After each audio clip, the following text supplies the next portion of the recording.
The Quilt Walk by Sandra Dallas, Chapter 20, Rescuing Mrs. Bonner. I believe I will take this place, this golden, Ma told Aunt Catherine and me, and let me start that again. I believe I will like this place, this golden, Ma told Aunt Catherine and me as we cleaned the cabin. There isn't much to housekeeping in a home this size, Aunt Catherine replied with a smile, her hands smudged with the blacking she was rubbing onto the cook stove. We are going to have to sit on the bed while we cook. That day we brushed the cobwebs off the ceiling, washed the walls and the furniture, and swept the floor, though Aunt Catherine pointed out where there wasn't much use to sweeping since the floor was dirt. We met one of our neighbors on our first day in Golden, too. We were making up the beds when a woman from across the road came over with a loaf of bread, still warm from the oven. Wheat bread was the thing I longed for most during my months on the trail, she said. You just can't bake it properly over a campfire. The first day I was here, I knocked on the door of a stranger and asked if I could use her oven for my bread. She understood. Ma had just unfolded her feathered star quilt to spread on her bed, and the woman peered at it. God bless me, I can see you peas in such lovely work. She lifted a corner of the quilt and studied the stitches. I brought 4 quilt tops with me, thinking I'd finish them here, but there's not a place where I can find batting or muslin for the backing. Ma frowned at that. No place to buy yard goods? I've never heard of such a thing. Isn't there a general store? Yes, but all it stocks is shoddy, that cheap fabric that falls apart with one washing, and that at a high price. I promised my daughter that as soon as we were settled I would buy her a piece of material to back the little quilt she made on the trail, Ma said, and I would dearly love to make myself a dress or two. You see, there wasn't room in the wagon for my clothes, so I had to wear them all for much of our trip. Now, instead of one worn-out dress, I have 3. Women here will think I'm shoddy, too. Our neighbor only laughed. Why, if you had new dresses, we'd think you were putting on airs. You'll find things are different here. We don't judge. We take folks as they are. She started back to her cabin, then called over her shoulder. I've been baking pies. I'll bring you one for supper if you don't mind. It's no botheration. Dried apple pie, I asked. Oh, heavens, no. Pie plant. I didn't understand, and Ma whispered, rhubarb. The woman smiled. It was the first thing I planted when I came here 2 years ago. I couldn't look another dried apple pie in the face. After the woman left, Ma said, Did you hear that, Kath? She says there's not a place in Golden to buy yard goods. I guess we'll have to tear up our dresses for scraps for our quilts. But first we must find dresses to replace them, Aunt Catherine said. We were busy that first week, arranging the cabin, planting a late June garden, and cooking the things we had all missed on the trail. It wasn't until several days after we arrived that we had time to visit the stores. That's my only disappointment with Golden, Ma said after we left the general store. There are plenty of gold pans and men's overalls and work boots, but not a thing for a woman to stitch. The store had 3 bolts of fabric, which Ma had asked the clerk to take down. She fingered each one and then shook her head. They wouldn't survive a washing, she said. Suit yourself, the shopkeeper had told her. You'll find no better. As we walked along the streets, Ma glanced this way and that. At first I thought she was looking for a dry goods store, but then she paused and stared at a woman climbing down from a wagon. Ma took a step toward her, then stopped and told Aunt Catherine, It's not her. Who? I asked. Mrs. Bonner. I thought she would have arrived in Golden by now. Perhaps their plans have changed. I suppose we shall never learn, Aunt Catherine said, but as it turned out, we did learn. Pa and Uncle Will had already started building the business block, while Ma, Aunt Catherine, and I took care of the house. Pa and Uncle Will used our oxen to grade the building site that Pa had purchased more than a year before. They needed help, so they went to the prospector, a saloon and gambling hall where someone had told them the bartender kept a list of men looking for work. The first person they saw when they went inside, Pa later told us, was Mr. Bonner. He was sitting at a table, drunk as a pigeon, playing cards. Pa said he tried to ignore him, but Mr. Bonner spotted him, threw his cards on the table, and greeted Pa like he was an old friend. "Hatchet, you're just the man I want to see." Pa turned away and went to the bar to ask for the list of workmen, but Mr. Bonner followed him, Pa said. "I could use the loan of a $20 gold piece. I'm a good poker player, but I've had a string of bad luck. That or someone over there is cheating." "Sorry, I haven't got $20 to spare," Pa told him. "10 then?" Pa shook his head. Mr. Bonner sneered at him. "I guess that means I'll have to put my wife to work," he said, looking around him. "There's always work for women in these places." Pa told us how angry he got at what Mr. Bonner said. "You would force your wife to work in a saloon? She is a lady." Pa turned around, walked out of the saloon, his hands balled into fists. "I was afraid I would hit him," Pa told us. "Poor Lucy," Ma said. "I wish we could help. He'll wear her out if she lives long enough." "It's not our business," Pa said. The next morning, Pa and Uncle Will went to work early as usual, but Pa didn't come home for dinner. Uncle Will explained that Pa had gone on an errand. Later in the day, Pa came into the cabin and said to Ma, Aunt Catherine, and me, "Come with me, all 3 of you." "Whatever for?" Ma asked. "You'll see." Pa led us to the edge of town where several covered wagons were parked. "Wait here," he said as he climbed onto the wheel of one and called, "It's Thomas Hatchet." "Go away, please," Mrs. Bonner said in a voice so low we could barely hear her. "I brought my wife and my sister-in-law and Emmy Blue, too." "No, I can't see them." Ma gestured for Pa to get down. Then she stepped onto the wagon, spoke, and said, "Lucy, it's Maggie." "No." That didn't stop Ma. She climbed into the wagon and exclaimed, "Why, the monster! What has he done to your arm?" "I fell." "No, he pushed you, or worse. And what about the fresh bruises?" "Oh, Lucy, come with us. Surely anything is better than this." "Where could I go? I'd be disgraced," Mrs. Bonner said. "You could go with us. We will take you in. And disgrace, this is golden. People in Colorado Territory are not so taken with convention as they were back home. I've learned that already. They would know your husband's treatment of you is not your fault." Ma drew Mrs. Bonner to the edge of the wagon. As Mrs. Bonner came into the sunlight, she bumped her arm against her side and winced. "Mrs. Bonner, you can sleep in Emmy Blue's bed with her. You are coming home with us." "I would be such a burden," Mrs. Bonner said, but she let Ma lead her from the wagon. "Your ill treatment by your husband would be a greater burden on us," Pa replied. "Maggie is right. We should have insisted you leave Mr. Bonner the moment you reached Denver."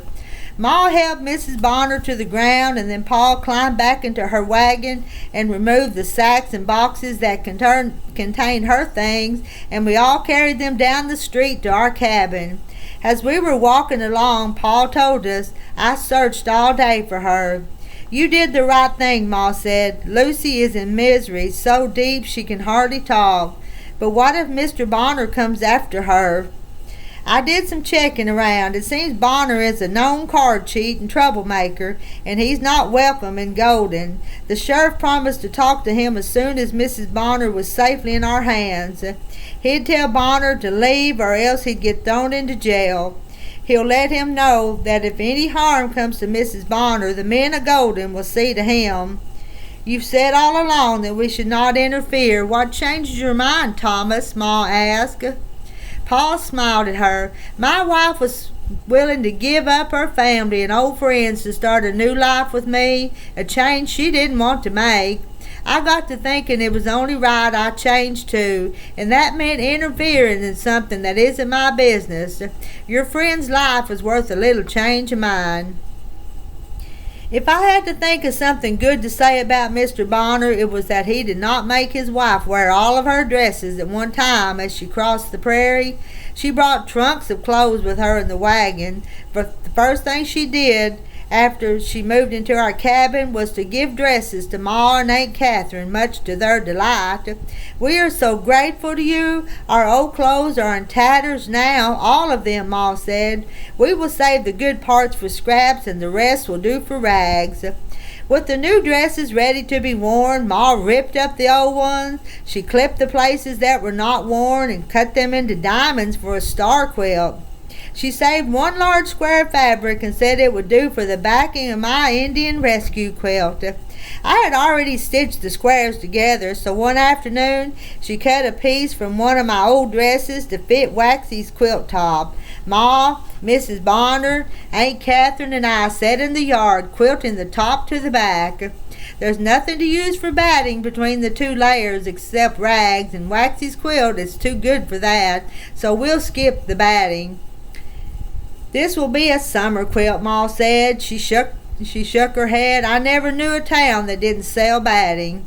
There was no quilt frame either, so the four of us passed around the little quilt, each taking a few stitches. It's too bad there's not a special store where you can buy yard goods and batting and needles and such, I said. The remark surprised me, and I wondered if I was beginning to like sewing. Yes, a pity, Ma replied, then stopped her stitching.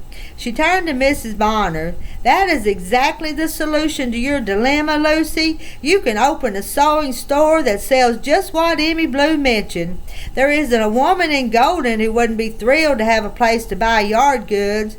Now they have to write home for what they want, and it takes months before the goods arrives.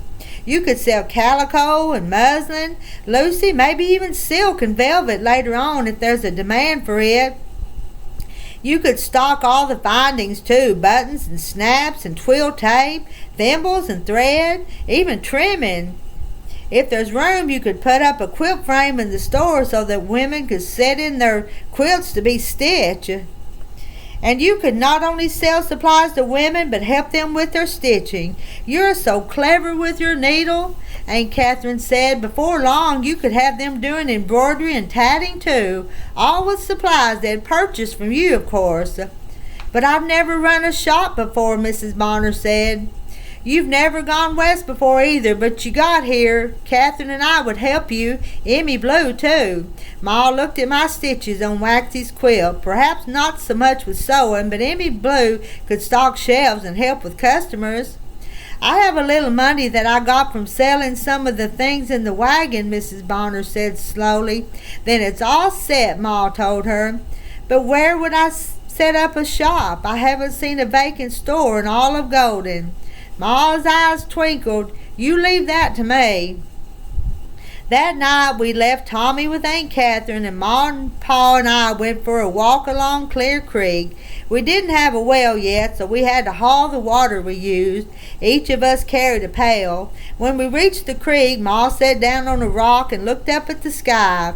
There are thousands of stars, maybe more than that, but the mountains get in the way, she said. Do you like the mountains now? Pa asked, dipping a bucket into the cold creek.